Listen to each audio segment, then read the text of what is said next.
We continue to work our way through the Sermon on the Mount this morning, and we arrived this morning at the passage dealing with oaths. And I said last week as we wrapped up and talking about the subject of divorce, at least as far as that particular lesson went, that I didn't think it was a coincidence. I can get my words out this morning.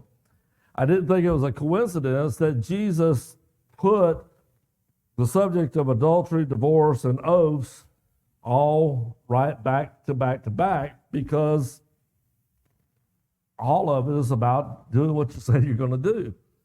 And so this is the one that kind of ties those others together, that helps bring you through those other things, and again builds on the rest of the stuff that he wants to talk about through the Sermon on the Mount. The subject of oaths is one that I don't know that I necessarily hear people kind of use oaths the same today that I maybe remember more in my childhood. That's why in the notes I put, "Do you remember?"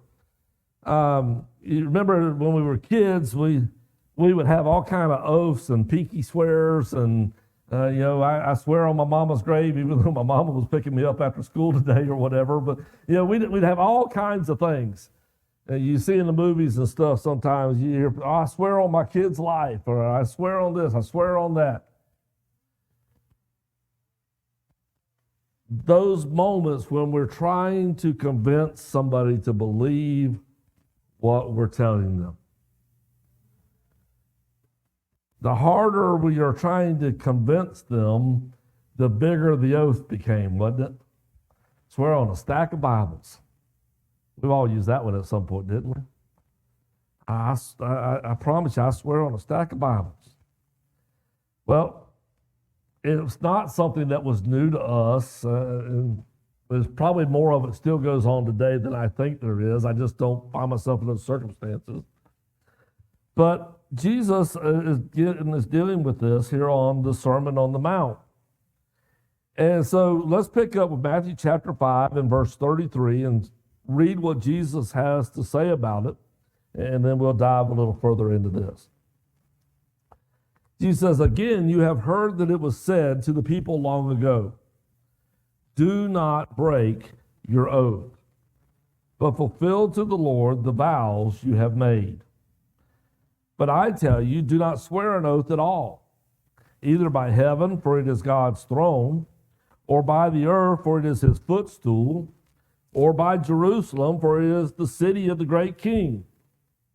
And do not swear by your head, for you cannot make even one hair white or black. All you need to say is simply yes or no. Anything beyond this comes from the evil one." Now, as Jesus writes this, he is referencing back to a couple of different passages in the law of Moses. And the one that we'll reference specifically this morning is Leviticus chapter 19 and verse 12, as Jesus compares what they knew the law to say to what he's trying to get them to understand. Leviticus 19:12 says, "Do not swear falsely by my name and so profane the name of your God. I am the Lord." Now, the interesting thing about this passage, unlike some of the others where they had heard passages and they kind of understood them, they just had deviated from them a little bit or had softened them a little bit. This one, I think, really comes down to a difference in how you read the passage. They read it one way. Jesus read it a little differently.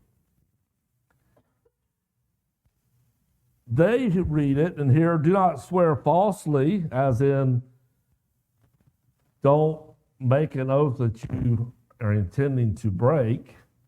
Don't swear falsely by God's name and so profane the name of the Lord your God. Jesus reads it, Don't swear. It's false to swear. Don't falsely fall into this trap of swearing by the name of God. Meaning that every time that they swore by the name of God, it was considered a false swear. Because it's one that they shouldn't have been doing in the process. The risk of using God's name in vain, which they worried about so many other times. So there's an interpretation or a reading difference in what they're saying. And Jesus says there's no need for that. There's not a reason to pull out these oaths, these great swearings, whether it's by God's name, whether it's by the temple, whether it's by Jerusalem.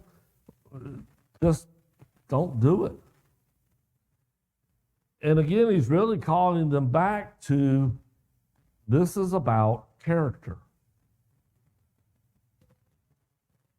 When you stop and think about the moments that maybe we have used some of those oaths that we talked about, even our little small ones, the reality was there was a reason we were having to pull that out, wasn't there? Somebody didn't believe what we were telling them. I was telling them I was going to do something. I was telling them I was going to accomplish something. I was telling them I was telling the truth about something. But I have a character issue because they didn't believe me.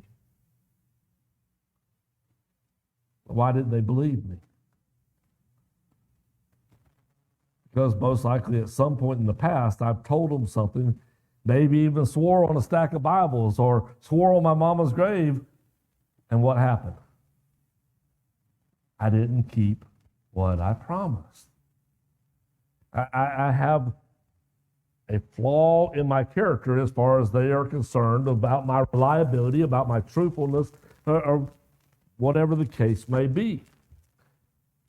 And so the more I lose my influence, my character, the more I lose what they know they can believe of me, the higher and higher I have to make my oath to try to convince them, right?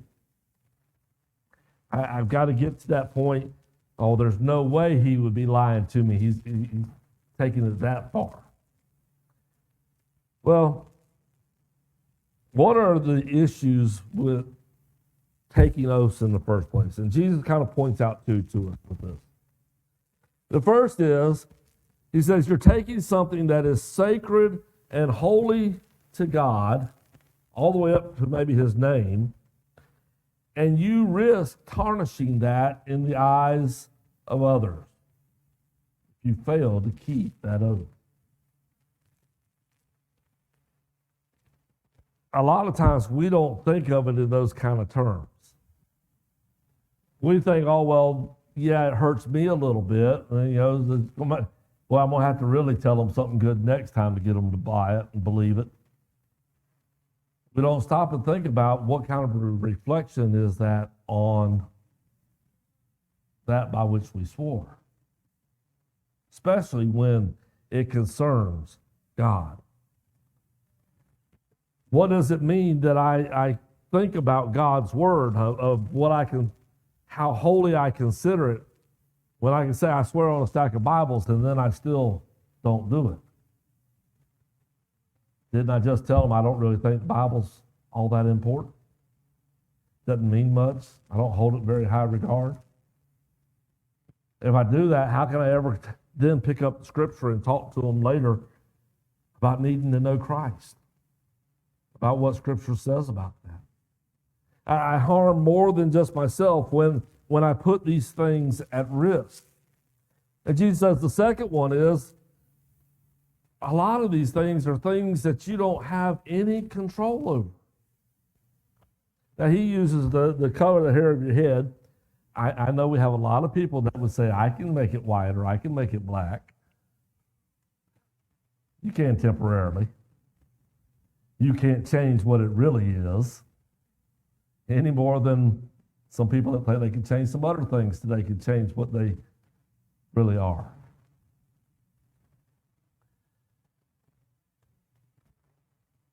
And Jesus says, learn to live within the reality.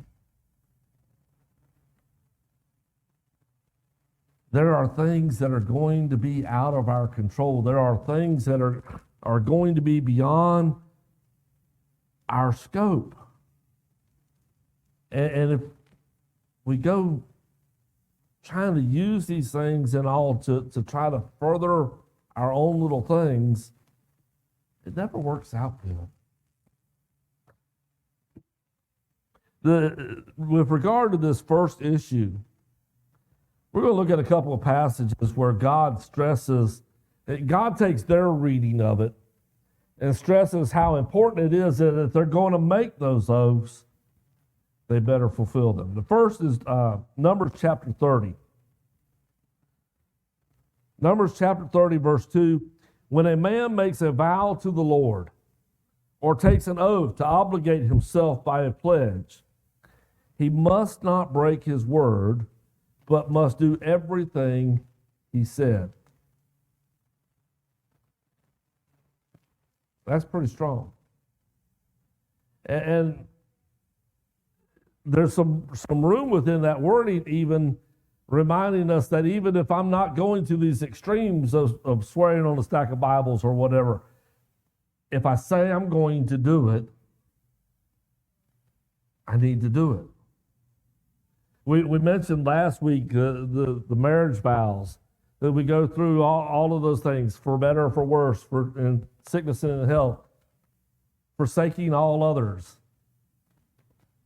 We get to the end of that, we don't say, and I swear that on a stack of Bibles. No, we say it with a simple what? I do. Yes or no. And God's concept is keep what you say. Deuteronomy chapter 23 and verse 21. If you make a vow to the Lord your God, do not be slow to pay it. For the Lord your God will certainly demand it of you, and you will be guilty of sin. Now, this one's a little bit different. This one may even start to dive into some of those others that we find ourselves doing from time to time. God, if you'll get me out of this situation, I promise We've made some of those promises before, haven't we?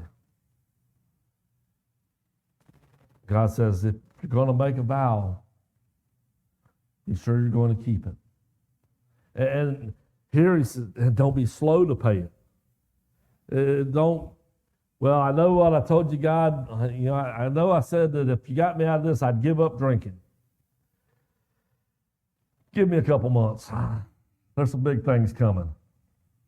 No. Don't make a promise. I says, I expect it to be kept. It is about building character. It is about avoiding those things that run contrary to the holiness of God. Because after all, God has what?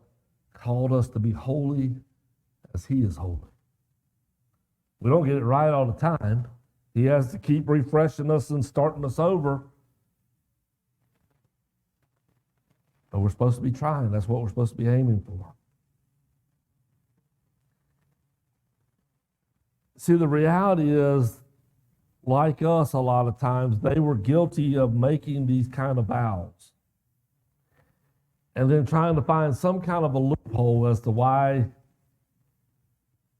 they're able to get away with not doing it.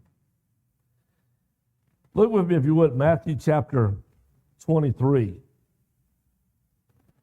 Jesus is going to talk here about some oaths that I think they were never intending to keep as they made them, like some of the ones where we make our biggest claims. Matthew 23, beginning verse 16. Woe to you, blind guides! You say, if anyone swears by the temple, it means nothing. But anyone who swears by the gold of the temple is bound by that oath. That one sounds a little strange. You would think that would be reversed, right? But this is the way Jesus presents it. You swear by the temple, and then when you don't keep it, you say, oh, well, I can't really swear by the temple. You swore by the golden temple, though. That's a different deal. That one you got to keep. You blind fools, which is greater, the gold or the temple that made the gold sacred? So you're trying to split hairs. You're trying to draw differences here where there is no difference. You also say if anyone swears by the altar, it means nothing. But if anyone who swears by the gift that's on the altar, they are bound by that oath. You blind men, which is greater, the gift or the altar that makes the gift sacred? Therefore, anyone who swears by the altar swears by it and by everything on it. Anyone who swears by the temple swears by it and by the one who dwells in it. That just took it another step, didn't it? Not just the gold that's sitting in the temple, not just the altar and the sacrifices that are on it that are at the temple. I may think I'm stopping short of swearing by God. Jesus just said it's the same thing. If I swear by his temple, I'm swearing by God.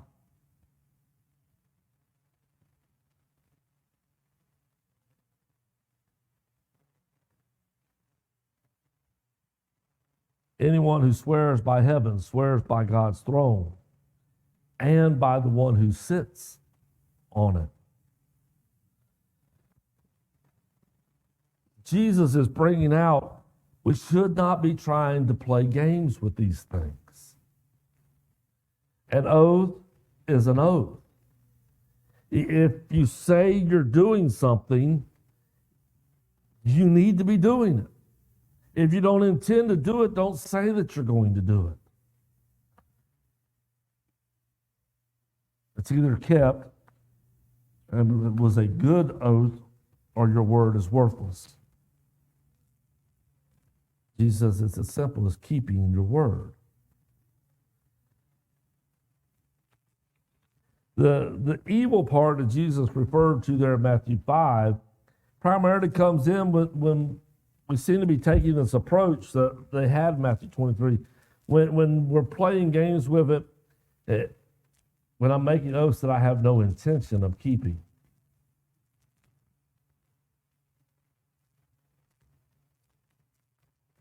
When we make it with the attitude, if you couldn't figure out you shouldn't trust me on that, then that's your problem, not mine.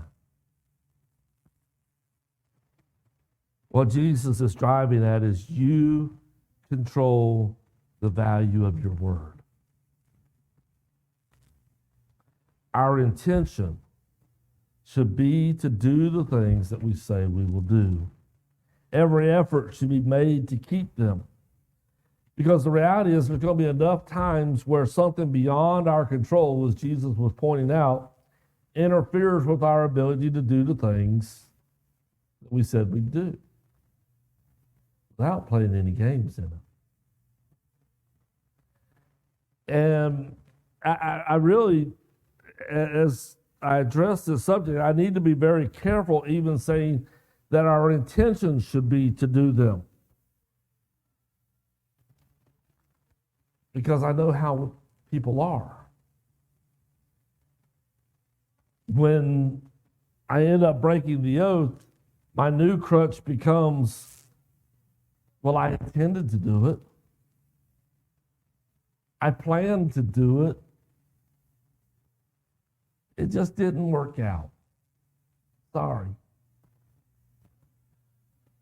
We allow intentions to become our new get out of jail free card. It wasn't that I intended to not do it. It wasn't that I intended to deceive you. I really did intend to do it.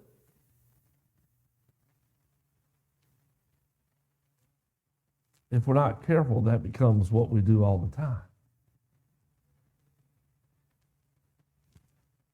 One of the things that I've struggled with through the years, and I think a lot of people have the same struggle, it's very easy to overcommit our time.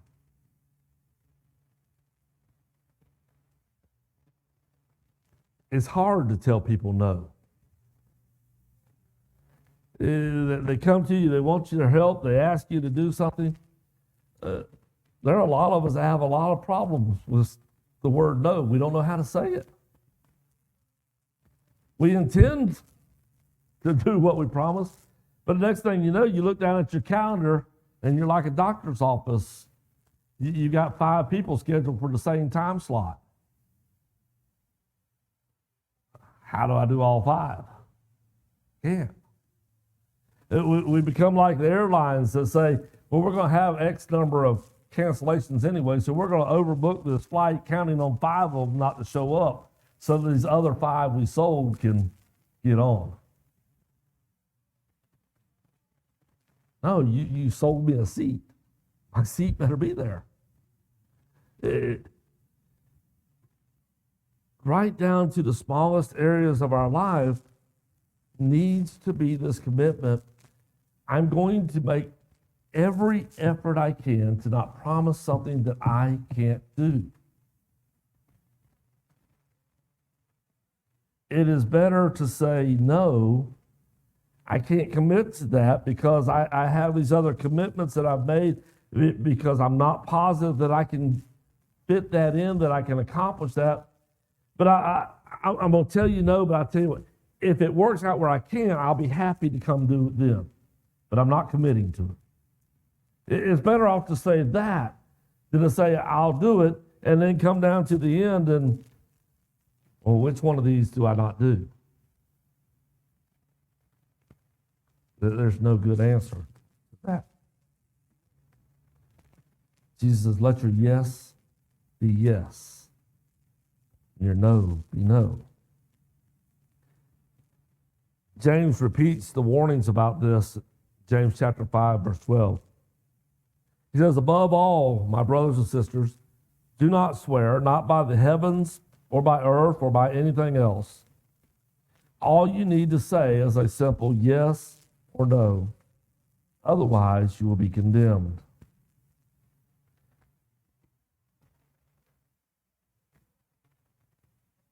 Without directly saying it, both Jesus and James is telling them, take control of the value of your word.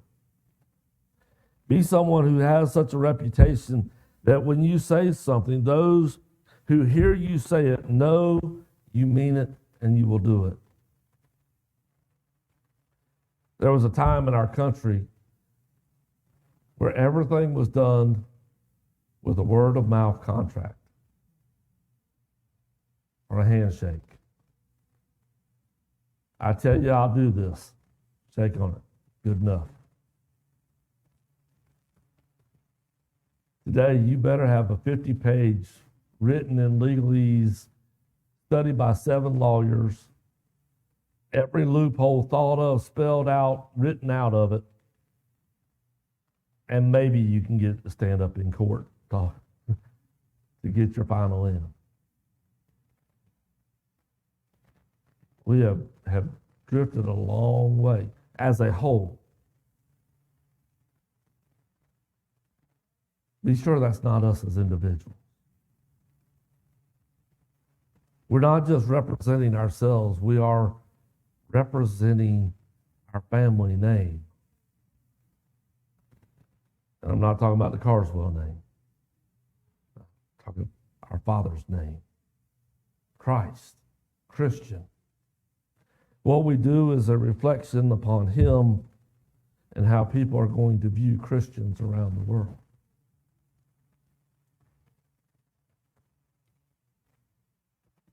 So a reminder before we say yes or no. Stop to consider things before giving an answer.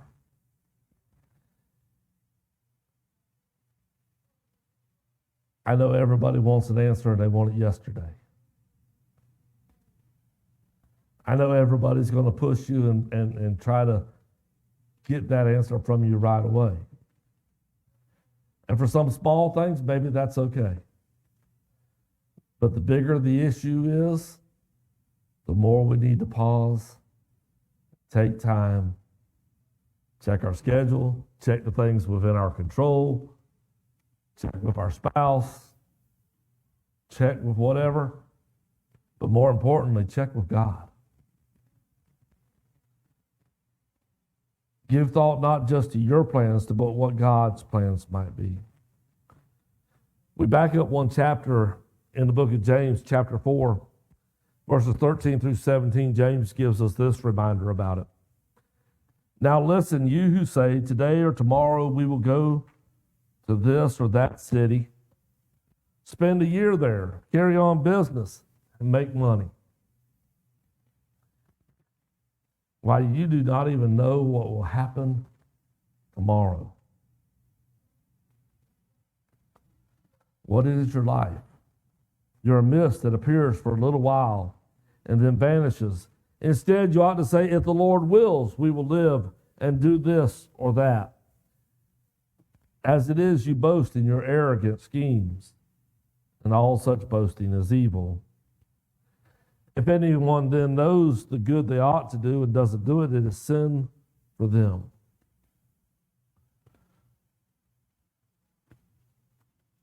James says you got to remember you're one little part of the whole big equation. We like to boost ourselves up, inflate our egos a little bit. It makes us feel good. It makes us feel important. And that's okay to an extent. But when I start thinking about what am I going to promise, what am I going to do, how am I responding to situations,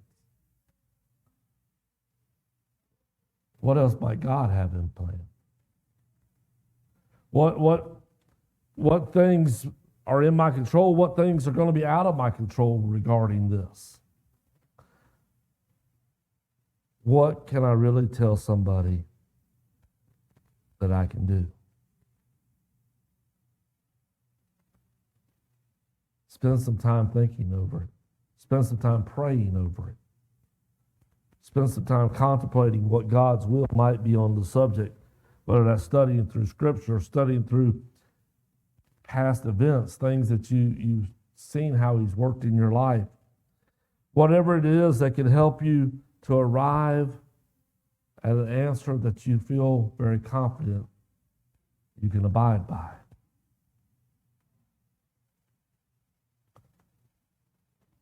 That's where Jesus was calling them.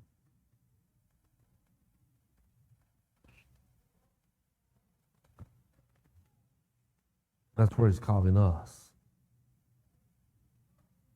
From the very beginning of the Sermon on the Mount, blessed are those who are poor in spirit, recognize our position before God. All the way through those steps we talked about, all the way through to be a person that others can count on. Someone that can be the light for the world. Someone that can be the salt, the flavor, the healing, all those things we talked about with those passages. Every bit of what Jesus is talking about in the sermon ties together with one another for the complete picture of who we are supposed to be as Christians. He's got a lot more to say. This series is going to go on for a little while. Got a lot more to cover.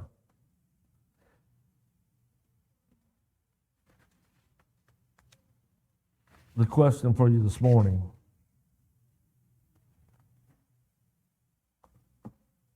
what is your word worth? Not to you, although that answer probably should be the same. My word should be valuable to me. What is your word worth to others? When you tell them something, you have to do a lot of convincing. Or do they just say, I know you will?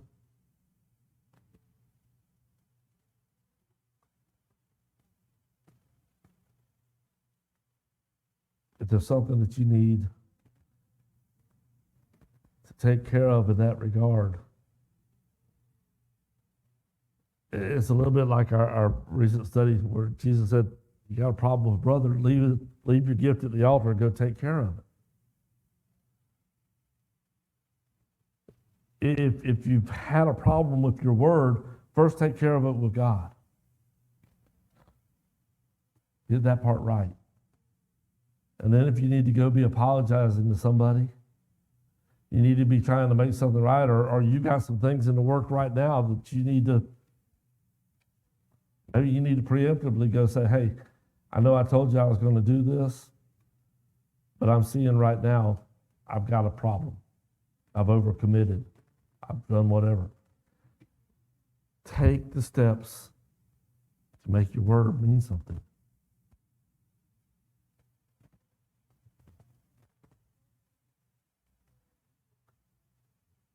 There's something we can do this morning to help you in your walk with God. Let's know how we can help you as we stand together and sing. Jesus bear the cross.